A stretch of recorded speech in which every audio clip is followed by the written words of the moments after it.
Hey guys and welcome back again. अब भर्खरै चाहिँ यति बेला यो बार्सिलोना भर्सेस रियल ओभिएडोको म्याच सकिएको छ। बेसिकली भन्नुपर्दा त मैले फर्स्ट हाफ चाहिँ हेरेन किनकि राति 1:15 मा म्याच थियो यार अनि म चाहिँ 1:50 तिर बिउजेको थिएँ। एन्ड म्याच खोलेर हेर्दा फेरिमा चाहिँ अलरेडी 39 मिनेटमा पुगिसकेको थियो र बार्सिलोनाले चाहिँ अलरेडी 36-37 मिनेटतिर एक गोल खाइसकेको थियो जुन मैले मिस गर्थेँ। फर्स्ट हाफ चाहिँ अब त्यतिकै गयो, त्यही 39 देखि 45-46 मिनेटसम्म खेल्यो। त्यति नै मलाई याद भएको जसमा चाहिँ बार्सिलोना अलिकति स्ट्रगल नै गरिरहेको थियो।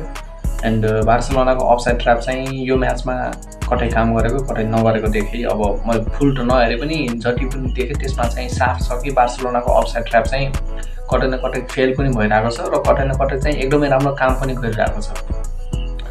सो अब फर्स्ट हाफको त के कुरा गर्ने र गोल खाएपछि हेरेको छु, तर सेकेन्ड हाफमा चाहिँ बार्सिलोनाले एकदम राम्रो कमब्याक गर्न सफल भएको छ।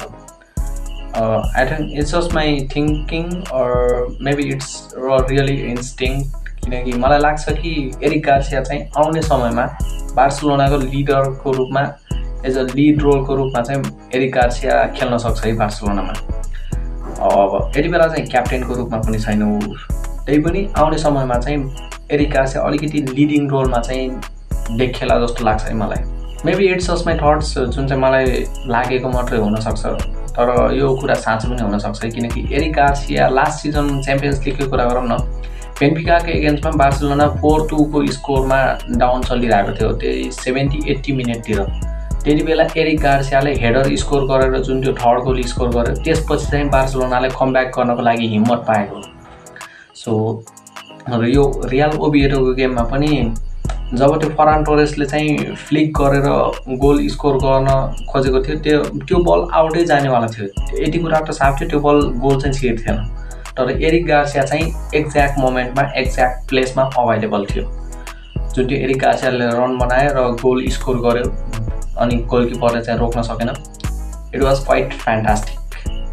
अनि अब सेकेन्ड गोलको कुरा गरौँ, लेभान्डोस्की बेन्चबाट आएपछि धेरै होइन त्यस्तै 5 मिनट कसो भएको थियो, लेभान्डोस्कीले आउने बित्तिकै एकदमै बवाल हेडर स्कोर गरेको छ which helps to take a lead for Barcelona against Real Oviedo. अब हान्सी फ्लिकले चाहिँ अलरेडी भनिसकेको थियो कि रियल ओभिएडोको एगेन्स्टमा खेल्नको लागि चाहिँ अलिकति मुस्किल हुनेछ भनेर, जुन चाहिँ फर्स्ट हाफमा नै देखिसकेको थियो। फर्स्ट हाफमा चाहिँ एक गोल स्कोर गरेपछि रियल ओभिएडो टोटल्ली डिफेन्सिभ खेलिरहेको थियो। अब त्यस्तै फेरि बार्सिलोना पनि फाइनल मोमेन्टतिर चाहिँ अलिकति डिफेन्सिभ खेलिरहेको थियो, जुन क्रिस्टियनसन र मार्क बर्नरको अप्रोच थियो त्यो डिफेन्सिभ नै थियो।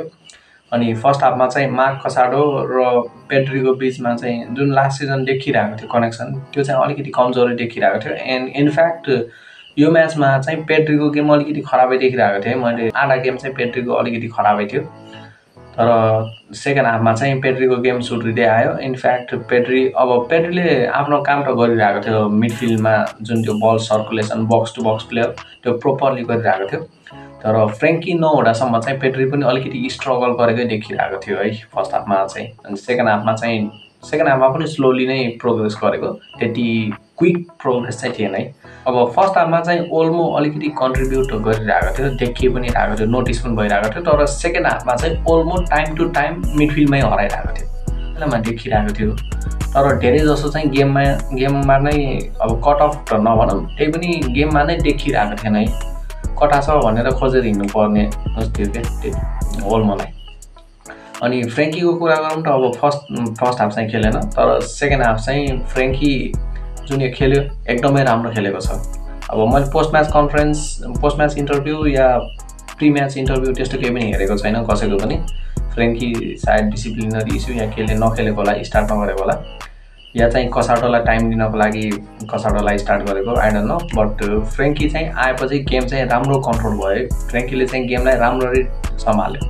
एन्ड फ्लिकले आफैले भनेको छ कि जब बार्सिलोनाको टिम मिडफिल्डमा चाहिँ फ्रेङ्की र पेड्री सँगै खेल्ने गर्छ तब चाहिँ बार्सिलोनालाई प्रेस गर्न एकदमै मुस्किल हुन्छ, जुन चाहिँ क्लियर देखि पनि रहेको थियो यो म्याच सेकेन्ड हाफमा चाहिँ। अनि डिफेन्सिभली कुरा गरौँ त त्यही हो 45 के अरे सेकेन्ड हाफ सुरु भएदेखि चाहिँ त्यस्तै 65 मिनटसम्म चाहिँ डिफेन्सिभली बार्सिलोना एकदमै राम्रो अफसाइड ट्र्याप्सहरू बिछाइरहेको थियो अनि एरियल डुलमा पनि बार्सिलोना एकदमै बेटर देखिरहेको थियो जुन एरियल डुलले गर्दाखेरि नै फेरि फाइनल मोमेन्ट त्यस्तै 87-88 मिनटतिर गएर रोनाल्डो अरोभोले गोल स्कोर गरेको छ नि त हेडर डाइरेक्ट सेट पिसबाट and it was quite a joy to watch.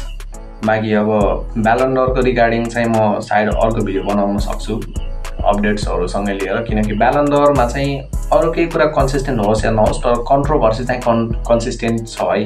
So यही नै हो यो गेमको रिगार्डिङ रिभ्यू। म अलिकति छोटो मिठो रिभ्यू गर्दैछु किनकि फुल म्याच हेरेको छैन नि त एन्ड डिटेल एनालाइसिस चाहिँ यो म एनालाइटिकल क्रिएटर होइन, म एनालाइसिस चाहिँ गर्न सक्दिनँ, टेक्निकल टर्म्सहरू चाहिँ पोइन्ट आउट गर्न सक्दिनँ फुटबल गेमको रिगार्डिङ, बट जे छ ओपिनियन त्यसलाई चाहिँ सेयर गर्दैछु एन्ड यही हो। म अलिक धेरै बेरपछि च्यानलमा फर्किँदैछु so it's a request do like the video मनपर्छ भने and don't forget to subscribe my channel.